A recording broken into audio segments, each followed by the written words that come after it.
Witam!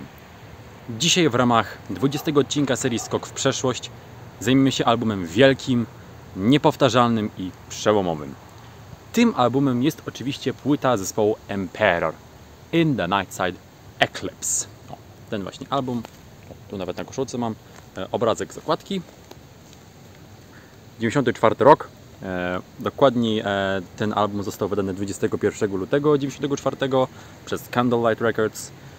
Nagrany w lipcu 93 w Grieghallen w Bergen we współpracy z Eirikiem Hundvinem, czyli Pytenem, który, tak jak wiemy, współpracował także z innymi znanymi zespołami black metalowymi z Norwegii, m.in. Mayhem, Gorgoroth, Immortal, no i oczywiście z projektem Burzum również współpracował.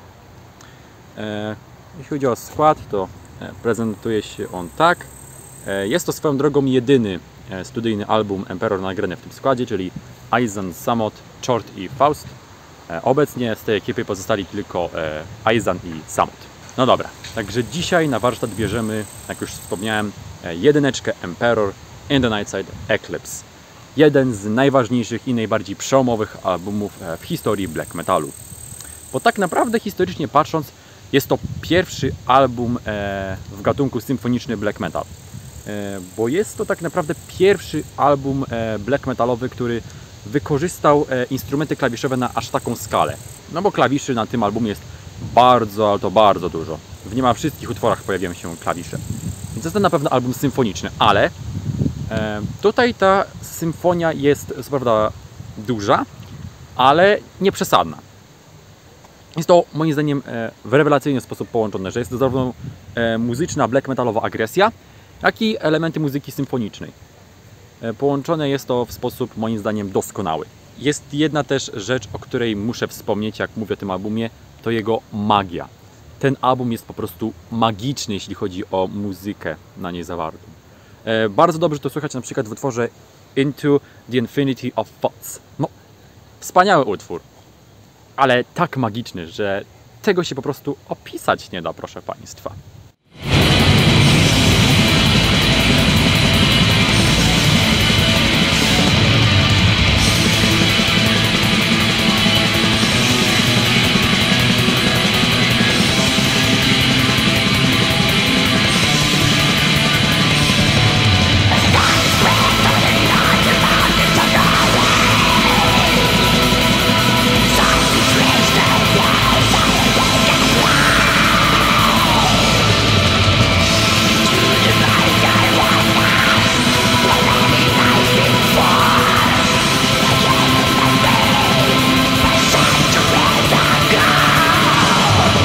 Mówiłem, że ten album jest magiczny, ale też klimatyczny.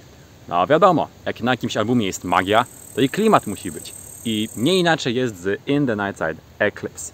To jest album tak klimatyczny i atmosferyczny, że słowa tego nie opiszą. Bardzo dobrze słychać to na przykład w utworze Beyond the Great Vast Forest na przykład. No, geniusz moim zdaniem. Totalny geniusz, jeśli chodzi o klimat, magię, atmosferę. Jest tu po prostu wszystko.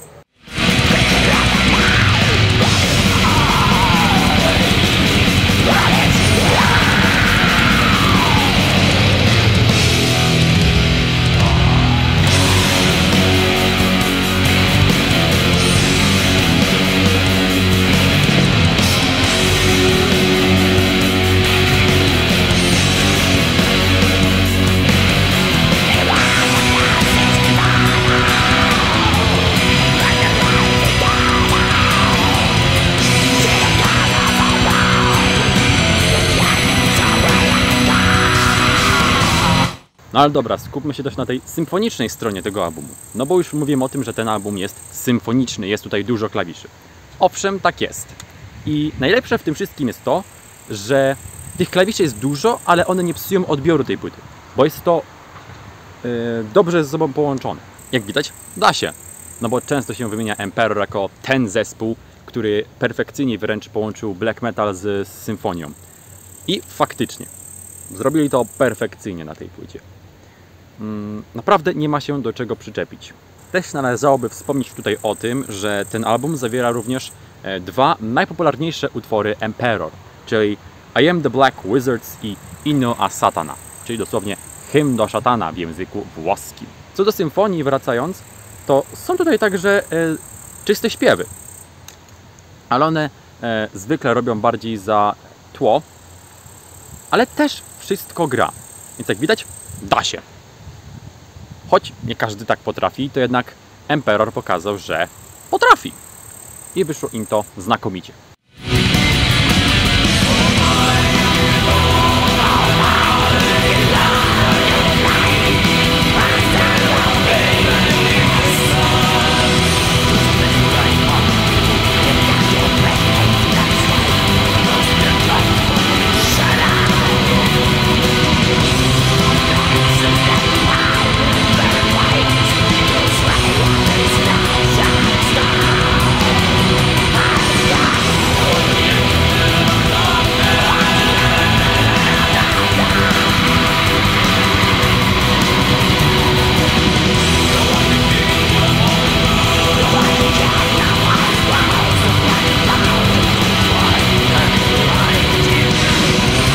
Także jest to na pewno album niezwykły.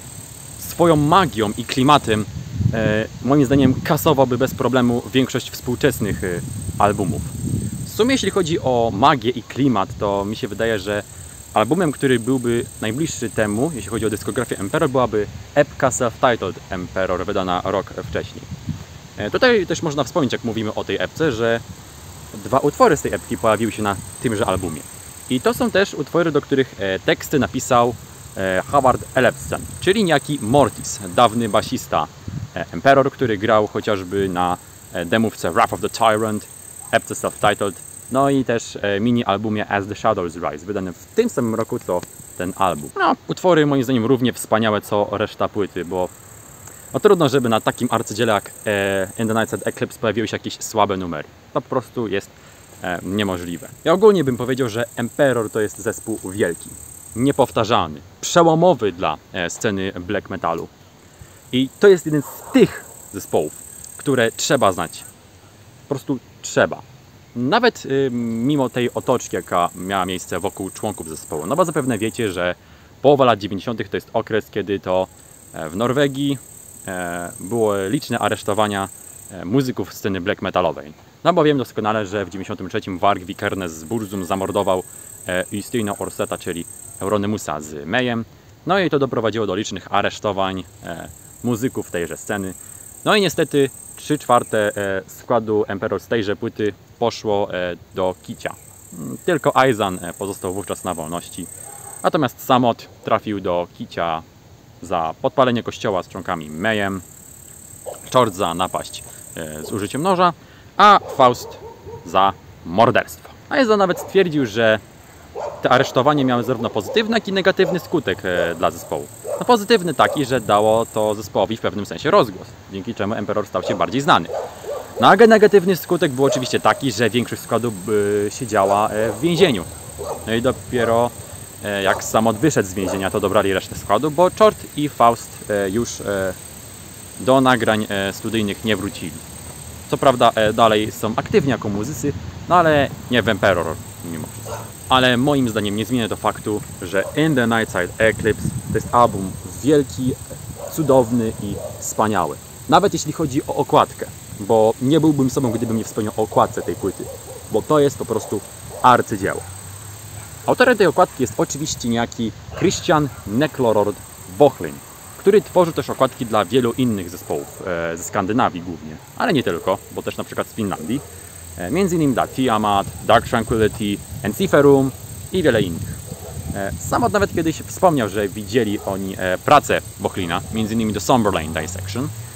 No i to ich zachęciło, żeby wykonał on okładkę do tejże płyty. No i mówmy się, jest ona absolutnie wspaniała. Widziałem niektóre z jego prac. Chociażby mini-album Grotesque, Incantation i The Somberlane Dissection i spodobał mi się jego styl. Wydaje mi się, że to było na długo przed tym, jak został artystą i na długo przed tym, jak black metalowe albumy miały dzieła sztuki w niebieskim tonie jako okładkę. Pierwotnie moja była dziewczyna spróbowała narysować coś dla nas i stąd mieliśmy szkic wieży, którą widać na okładce.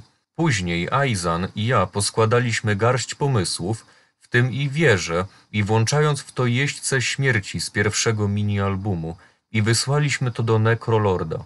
Wykonał zajebistą robotę i totalnie załapał nasze pomysły i klimat, którego wtedy szukaliśmy.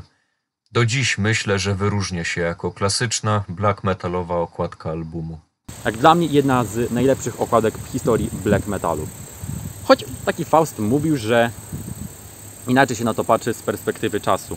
No fakt, bo pewnie jak po raz pierwszy widziano tą okładkę w latach 90., no to był większy szok niż powiedzmy dzisiaj. Pomyślałem, że to było fantastyczne. Idealny wzór dla muzyki. Choć dzisiaj może wydawać się trochę kiepska. Jest trochę tajemnicza, a może nawet odrobinę jak Władca Pierścieni.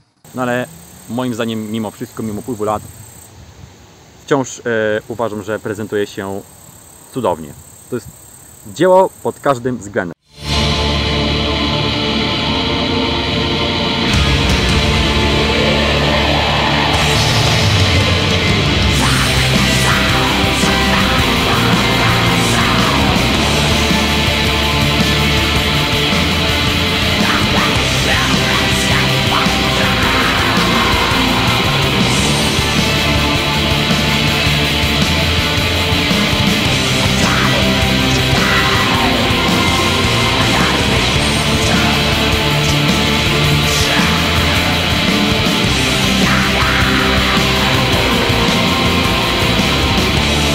No to czas zatem na kilka słów podsumowania omawianego przeze mnie dzisiaj albumu.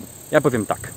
In the Night Side Eclipse to jest album wielki i wspaniały. Jest to bezapelacyjnie jedna z najważniejszych płyt w historii black metalu. I moim zdaniem wstyd jest nie znać tego albumu, będąc fanem black metalu. No, gdybym miał wymienić kilka najważniejszych zespołów bądź projektów black metalowych, to bezapelacyjnie Emperor znalazłby się w ścisłej czołówce wraz z tym albumem. Choć dla mnie nie jest to najlepszy album Emperor, ale blisko jest tego tytułu. Dla mnie jednak mimo wszystko najlepszym albumem Emperor pozostaje Nonus Equilibrium, czyli ich trzeci studyjny krążek, ale tuż obok niego stawiam właśnie In the Night Side Eclipse. Chociaż z drugiej strony, proszę Państwa, mówimy tu o zespole Emperor, także ja Wam powiem tak, jeśli nie słuchaliście tego albumu, to gorąco Wam polecam. Bo jak mówiłem, to jest album niezwykły. Cudowny pod każdym, dosłownie każdym względem. No i to ode mnie na dzisiaj na tyle, proszę Państwa. Tak więc mam nadzieję, że odcinek Wam się podobał. Jeśli tak, to zostawcie koniecznie łapkę w górę, suba, napiszcie jakiś komentarz. No i co? To by było na tyle. Widzimy się kolejnym razem. Trzymajcie się i do następnego razu. Cześć!